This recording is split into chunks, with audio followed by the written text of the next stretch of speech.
Hello, नमस्कार दोस्तों। आज हम जियोग्राफी का एक बहुत ही छोटा सा टॉपिक देखेंगे जिसका नाम है अफवाह तंत्र। अफवाह तंत्र में दो तरह के तंत्र आते हैं। पहला जो आता है वो आता है हिमालय का अफवाह तंत्र और दूसरा जो आता है वो आता है प्रायद्वीपीय भारत का। तो हम हिमालय का अफवाह तंत्र देखेंगे। उसके अंतर्गत तीन तरह के तंत्र आते हैं। सबसे पहला सिंधु नदी तंत्र, दूसरा गंगा नदी तंत्र और तीसरा जो आता है वो ब्रह्मपुत्र नदी तंत्र आता है। तो हम इन तीनों तंत्रों में से एक जो महत्वपूर्ण नदी का तंत्र है गंगा नदी तंत्र, उसको हम एक नज़र में देखेंगे कि गंगा नदी का जो तंत्र है वो किस तरीके से गंगा नदी बहती है और कहाँ आकर कौन सा प्रयाग बनाती है।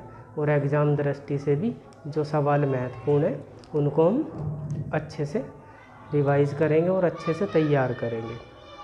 चलो शुरू करते हैं। सबसे पहले हम यहाँ पर देखेंगे ये जो है ये सतोपत ग्लेशियर है। ये क्या है? ये सतोपत ग्लेशियर है। सतोपत ग्लेशियर से दो वितरिकाओं में दो शाखाएं निकलती है इसकी। ये पहले वाली जो शाखा है इसका नाम है विष्णु गंगा। इसका नाम है विष्णु गंगा। जो पहली शाखाएं निकलती है ये विष्णु गंगा के नाम से निकलती है। सतोपत हिमालय से जो पहली शाखा निकलती है वो विष्णु गंगा के नाम से, और जो इसके दूसरी साइड से जो दूसरी शाखा निकलती है वो धौली गंगा के नाम से निकलती है। और ये दोनों आकर एक जगह मिल जाती है तो यहाँ पर एक प्रयाग बनता है जिसका नाम है विष्णु प्रयाग। जिसका नाम है विष्णु प्रयाग। तो ये यहाँ पर विष्णु प्रयाग बनाती है। तो विष्णु प्रयाग आप ध्यान रखेंगे, धौली गंगा और विष्णु गंगा के मिलने से विष्णु प्रयाग बनता है। फिर ये धौली गंगा और विष्णु गंगा जब मिल जाती है तो विष्णु प्रयाग बनाती है। फिर ये यहीं से ही इसका नाम जो पड़ जाता है वो अलकनंदा के नाम से आगे बढ़ेगी। यहाँ से इस नदी का नाम जो पड़ जाता है वो अलकनंदा पड़ जाता है और अलकनंदा के नाम से ही ये नदी आगे बढ़ती है। जब अलकनंदा नदी में ये पिंडार नदी आकर गिरती है तो ये यहाँ पर आकर मिल जाती है। तो यहाँ पर एक प्रयाग बनता है जिसका नाम होता है कर्ण प्रयाग। ये प्रयाग के सवाल इसमें इम्पोर्टेंट है, तो आप इसमें प्रयाग के सवालों को भी देखोगे। धौली गंगा और विष्णु गंगा के मिलने से विष्णु प्रयाग बना, और जब विष्णु प्रयाग से आगे ये नदी आगे बढ़ी तो अलकनंदा के नाम से आगे बढ़ी, और अलकनंदा में जब पिंडार नदी मिली तो कर्ण प्रयाग के नाम से कर्ण प्रयाग बना इसमें, और ये अलकनंदा के नाम से ही आगे बढ़ी।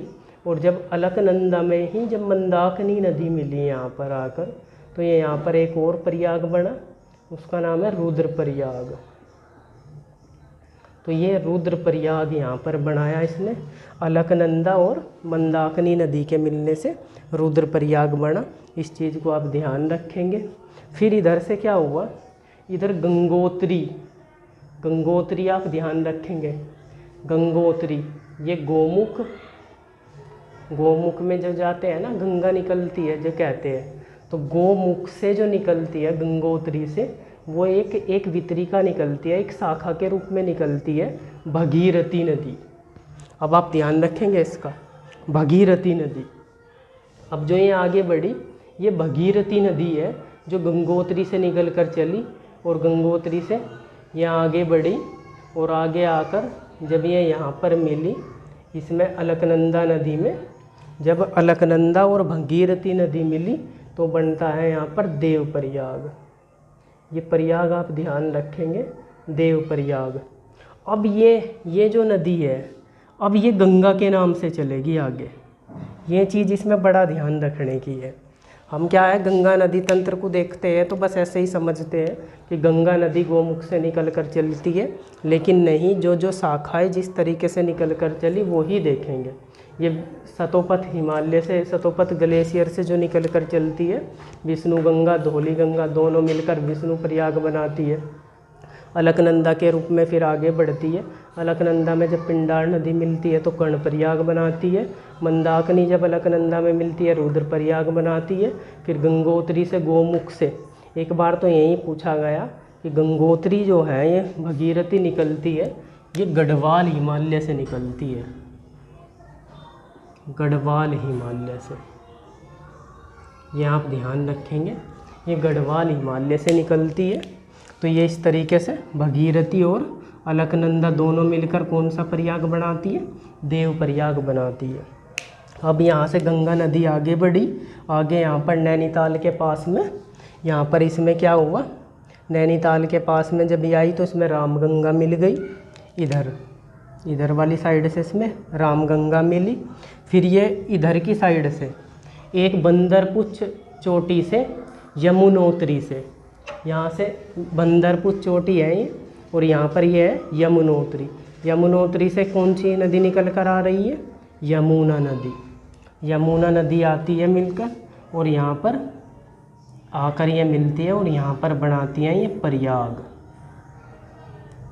जो एग्ज़ाम की दृष्टि से इसमें महत्वपूर्ण सवाल है वो प्रयाग से पीछे पीछे के ज़्यादा महत्वपूर्ण है। तो आप जो ज़्यादा फोकस करेंगे वो इधर ही करेंगे, ठीक है। तो ये गंगा और यमुना ने दोनों ने मिलकर क्या बनाया? प्रयाग बनाया। ये यमुना नदी की सहायक नदी है चंबल नदी, ये सिंध है, ये बेतवा है, ये केन है। ये यमुना नदी की सहायक नदियाँ हैं। ये भी थोड़ा आप ध्यान रखेंगे। वैसे तो जब आप इस तंत्र को पढ़ेंगे, यमुना नदी हम पढ़ेंगे, तब भी हम इसे डिटेल में पढ़ेंगे और तब हम इसकी सहायक नदियों को भी पढ़ेंगे। अभी गंगा नदी तंत्र पर ही ध्यान देते हैं। तो फिर इसके इधर की साइड से बाईं ओर से इसके कौन सी नदी मिली? टोंस नदी। फिर इधर से गोमती नदी आई। गोमती नदी जो है ये पीलीभीत के पास से निकली और गोमती नदी आकर इसमें मिल गई, ठीक है जी। और इसमें ध्यान रखेंगे आप, आपसे पूछेगा मैदानी क्षेत्र से कौन सी नदी जाती है? तो मैदानी क्षेत्र से जो नदी गंगा नदी में मिलती है वो नदी है गोमती नदी। गोमती नदी के तट पर ही क्या है? एक शहर बसा हुआ है लखनऊ। लखनऊ कौन सी नदी के तट पर है? गोमती नदी के तट पर। ये गोमती नदी जाकर इसमें मिल गई। फिर इसी तरीके से यहाँ पर घाघरा नदी आई। घाघरा नदी जो है वो मापसातुंग हिमानी से निकली नेपाल से, और नेपाल से मापसातुंग हिमानी से निकलकर घाघरा नदी यहाँ गंगा में मिल गई। फिर यहाँ बिहार के आसपास जो है, ये पटना के आसपास इसमें गंगा में सोन नदी मिल गई आकर। फिर यहाँ पर इसमें थोड़ा आगे चलिए तो ये जो है गंगा के नाम से ही आगे बढ़ रही है अभी। गंगा में फिर गंडक नदी मिल गई। फिर यहाँ पर जैसे ही हम बिहार में आए, बिहार में जब गंगा आई तो बिहार में आकर इसमें कोसी नदी मिल गई। कोसी नदी को जो है हम बिहार का शोक कहते हैं। कोसी नदी को क्या कहते हैं हम? बिहार का शोक कहते हैं। तो ये जो कोसी नदी है, ये कोसी नदी आकर गंगा नदी में मिल गई, ध्यान रखेंगे। और फिर आगे बढ़ी ये नदी और ये दो वितरिकाओं में बट जाएगी। अब ये जो गंगा नदी है ये दो वितरिकाओं में बट जाएगी पश्चिम बंगाल में जाकर, और ये एक शाखा इसकी जो है ये हुगली के रूप में निकल कर चलेगी। ये हुगली के रूप में निकल कर चलेगी और हुगली नदी पर यहीं पर ही क्या बनेगा? फरक्का बांध। फरक्का बांध जो है वो हुगली नदी पर यहाँ पर बनेगा। तो ये आप ध्यान रखेंगे, हुगली नदी के रूप में चली। और ये जो दूसरी शाखा इसकी निकल कर चली ये फिर से भगीरथी के नाम से चली। ये जब हुगली नदी इसमें बट गई तो ये जो दूसरी मुख्य शाखा थी इसकी, ये भगीरथी के नाम से ही आगे बढ़ेगी। भगीरथी के नाम से ही आगे बढ़ेगी। तो ये जो इसकी मुख्य शाखा है वो भगीरथी के नाम से ही आगे बढ़ेगी। और ये जो है यहाँ पर जब ये भगीरथी के नाम से आगे बढ़ी और जैसे ही ये बांग्लादेश में प्रवेश करेगी तो ये नदी बन जाएगी पद्मा। ये नदी क्या बन जाएगी? पद्मा। तो गंगा नदी का जो नाम है वो क्या हो जाएगा? बांग्लादेश में प्रवेश करते ही पद्मा। अब हम यहाँ पर कहाँ तक आ गए? हमने यहाँ हुगली नदी और ये गंगा नदी दो वितरिकाओं में बट गई। जो इधर पश्चिमी बंगाल की तरफ जो ये है ये हुगली नदी चली, और जो ये है आगे जो बढ़ी है नदी बांग्लादेश में जो बढ़ेगी या भगीरथी के नाम से बढ़ेगी।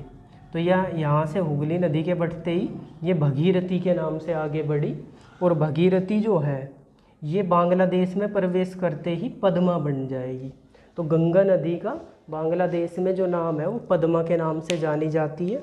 और फिर यहीं पर इसमें ब्रह्मपुत्र नदी आएगी, और ब्रह्मपुत्र नदी जो है, ब्रह्मपुत्र नदी बांग्लादेश में प्रवेश करते ही जमुना नदी के नाम से जानी जाएगी।